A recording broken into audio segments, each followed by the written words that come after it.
Hi everyone, my name is Melanie Haid and I'm going to be presenting regarding dialogue in Evidence of Things Unseen by Marianne Wiggins. I won't be focusing so much on the actual dialogue itself, but rather the stylistic choices and formats used, why they were used, and the effect that that kind of dialogue has on the story.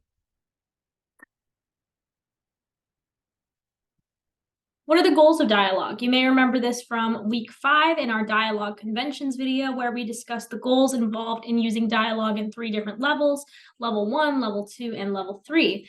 In level 1, you want it to sound like people are talking and to sound like the characters as you define them would talk. And I think Wiggins did a great job of this, using things like dialect and slang to separate and distinguish between characters, even if they were not explicitly speaking. Nothing sounds too formal when they're talking, to the point where it would be unbelievable or non-believable dialogue. Level 2 would be to advance the story and to keep things moving forward, to add to the reader's knowledge of the situation, to reveal things about the speaker, and to show relationships between the characters who are engaged in the conversation. All of these are also very clearly present in the story. Specifically, dialogue is used to move the story forward, and a good example of this would be on pages 31 to 37 to show the relationship between Opal and Foz. They're having a really long dialogue with only a few pieces of description here and there within those 7 pages. So that was really, really cool. We're going to dive into that in a little bit.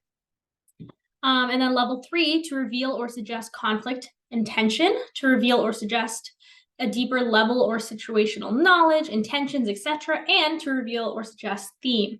Wiggins' dialogues always demonstrate tensions and the true thoughts of characters, and I feel that this is something that she really mastered throughout the story. The characters feel real. They talk about things that people would talk about when they're avoiding conflict or when they're discussing it directly, and this is all because of the dialogue. One of the themes which I could not help but think about when I read this book through its entirety of the novel was pointedly that even things that aren't there were also expressed in dialogue.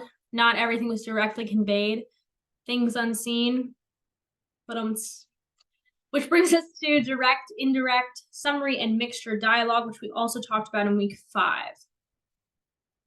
So what kind of dialogue is used in Evidence of Things Unseen? I found that the entire novel contained mixture dialogue, which I at first found to be a bit confusing. I kept trying to understand what it meant when dialogue was displayed and presented to us as a reader in different ways. And the conclusion I came to was to mainly create tension and emphasize some points over others. Along with mixed dialogue used throughout the novel, we are also given more stylistic mixture dialogue. As I was going through, I tried to make note of all the different ways I found Wiggins made note that someone was speaking. So quotation marks, quotation dashes, italics, separate paragraphs, and then summary style in paragraph blurbs. Each of these have a different effect on purpose and are not always used to present the same thing. For example, italics, super common style choice when illustrating a character's thoughts, but it is also used to emphasize specific words or phrases. So on page 6, we have text that's italicized when the man with the truck that's stuck in the road is speaking. I got some rope with me in the truck, he shouted. I think if we can rock her front wheels loose, the big man shouted. If you go around to the other side and push together with my wife. This is a likely choice to emphasize volume. Like, for example, if the man is shouting because the rain is really loud. At the same time, it shows us very explicitly that he is speaking out loud. But on page 52, our quote starts in italics without quotation marks around it. Cigarettes and Bibles, he announced. Cigarette and Bible paper made from the same substance. That's my revelation, that the Lord provides for book and smoke, holy book and holy smoke. The he announced let us know that even the first part is spoken, even though it's not in quotations like the rest of the quote. The quotation marks with the rest of the quote follow, ended by another phrase in italics. When I was reading it, I understood this to be a place of emphasis, and it is up to the reader to use context clues in that situation. And it's not always as obvious as this exact example to figure out what's being spoken out loud. On page 142, we have a similar situation, but italics are used to express inner thoughts and dialogue as Foz is driving. Because it says he thought after both italics, we know that this is not an instance where italics are being used to emphasize spoken dialogue. But shortly after, when Opal replies, a word is italicized in her response, and we know that is fully spoken because of the she said. You mean you're clocking us? She asked, ready to participate. No, he said real slowly. I think I'm clocking something else. My life, he thought. Outside, with the November landscape etched by flood, slow smoke skulking in the hollows. Around damp, smoldering fires under an ashen sky. It could be France in 17, he thought. It could be war. It could be what? She said. He hadn't even realized that he'd talked out loud. I found these choices to be really interesting throughout the book because at times I'd have to go back and make sure I had it correct, who was actually even speaking, and what was actually being said. I think this gives Wiggins credit too for making us reread different portions of the text because it underlines them further as extremely important in our minds as we're going along. So for a great deal of the book, quotation dashes are used over quotation marks. So you can see typical quotation marks in the first part, and then we have an example of quotation dashes in dialogue in the second part. I thought this was a pretty interesting choice, frustrating in the beginning of when I was reading it, but definitely purposeful as the book went on. There are a great deal of places where the book uses new paragraphs only to differentiate between people speaking, and sometimes quotation dashes will be sprinkled in. There are other places where there are just quotation dashes to signify that people are speaking, and sometimes there's just a random lack of quotation dash, so that's really interesting too. So some examples of this would be on page 6, when Foz is talking to an officer. No, sir, the pen is stalled. Chemicals, the RO pressed. Radiance, Foz explained. This sets up what we assume to be the style choice for dialogue throughout the novel, which admittedly it is in many places, but it's also sprinkled in throughout other dialogue conversations to emphasize or create pause.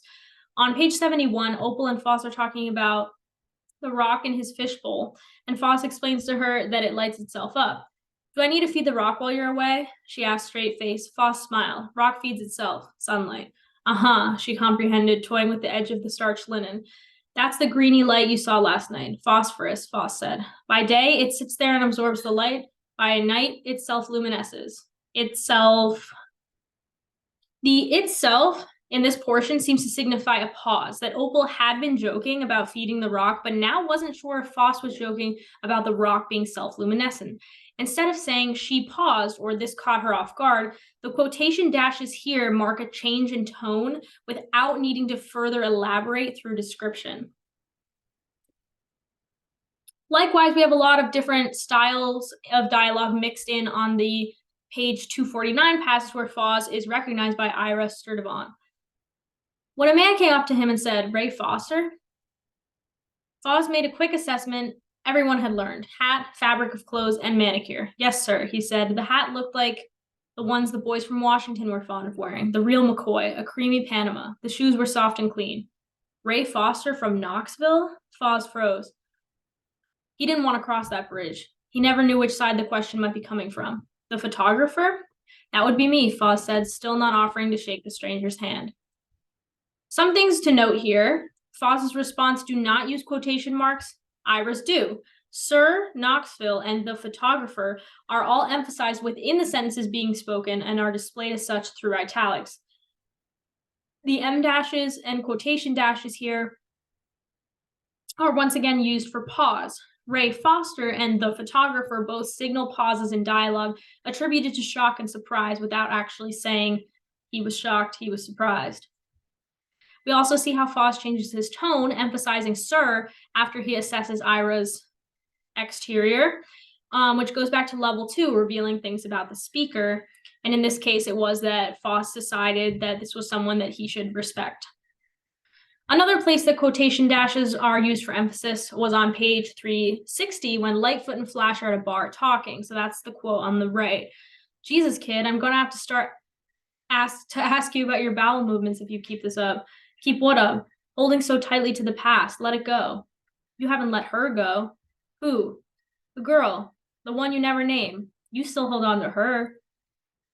Why can't you understand if I hold on to them for the same reason?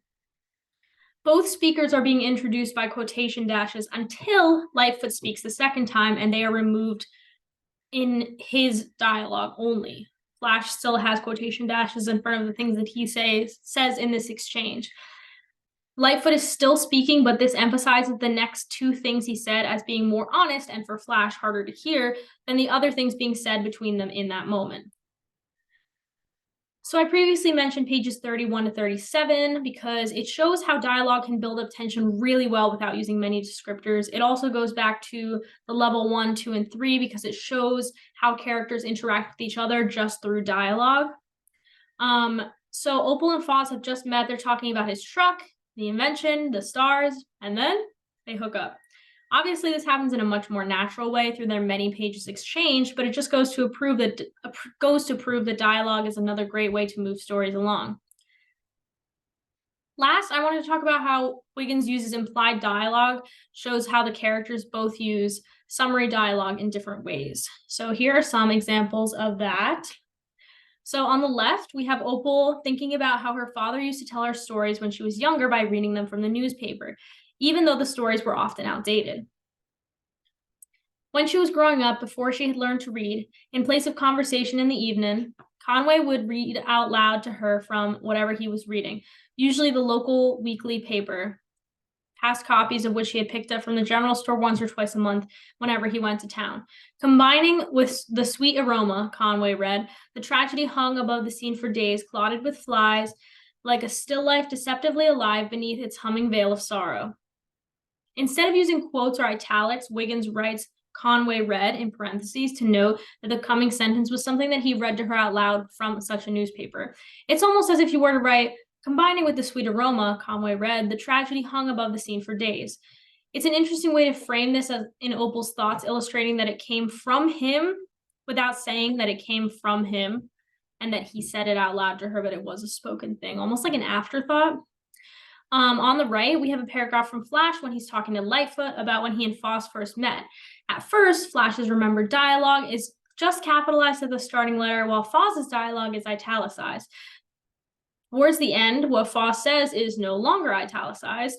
This was a really interesting take for me because I think that it is a retelling of an event through Flash's own dialogue to Lightfoot, and it could imply and emphasize a lot of different things. It could emphasize the way that Flash repeated this dialogue to Lightfoot, or maybe the tone and volume of what was being spoken at the time that it actually happened. Thank you so much if you got this far. Thank you for listening. I'm really excited about how dialogue was used in this novel, and I think it's something really worth exploring. I would love to know what styles and formats of dialogue worked for you in this book and what didn't. For me personally, there were no quotation, or when there were no quotations or italics in the dialogue, and it was in like the middle of a paragraph of non-spoken text, I generally had to go back and reread it again to make sure that I got it right. Places where this didn't happen were areas where the spoken dialect was clearly differing from the text, enough so that you could easily tell when it moved from one to the other. Thank you all again so much. I'm looking forward to hearing from you and seeing all of your presentations as well.